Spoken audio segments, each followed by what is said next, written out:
হঠাৎ এই ছেলেটি তার মেয়ের উপর রেগে গিয়ে দোকানের মেয়েটিকে বলে, এই সামান্য ফুল কিভাবে এত টাকা দাম হতে পারে? মেয়েটি বলে, আমি এমন কি দাম বেশি নিয়েছি? ছেলেটি রেগে ফুলটি নষ্ট করলে সে বলে, এই ফুলটি কি দোষ করেছে? লোকটির বাচ্চা বলে, বাবা আমি এটা নিয়েছি।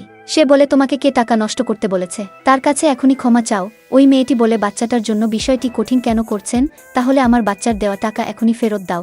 মেয়েটি তাকে টাকা ফেরত দিলে সে চলে গেলে বাচ্চা মেয়েটি তার কাছে থেকে ফিরিতে একটি ফুল চাই। মেয়েটি তাকে একটি ফুলের তোড়া দিলে মেয়েটি খুশি হয়ে যায়। তখনই বাচ্চাটির বাবা আবারও এসে বাচ্চাটির হাতে ফুল দেখে সে বলে, বাচ্চাদের কাছে এত দামে ফুল বিক্রি করতে লজ্জা করে না?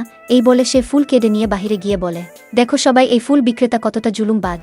এই বলে ফুল নষ্ট করে আর তার মেয়েকে বকাবকি করতে ওই মেয়েটি এসে তার মুখে পানি স্প্রে করে আর বলে, এরকম যদি করতেই থাকো আমি পুলিশ ডাকতে বাধ্য হব। সবাই দোকানের মেয়েটিকে খারাপ বললে তখন বাচ্চা মেয়েটি বলে, সব দোষ আমার বাবার, এবং কান্না করতে করতে বলে, আজ আমার মায়ের মৃত্যুর দিন, তার কবরে ফুল দেওয়ার জন্য আমি তার কাছে থেকে এটা নিয়েছিলাম। তোমার তো মায়ের ব্যাপারে আগে থেকে কিছু মনে থাকতো না।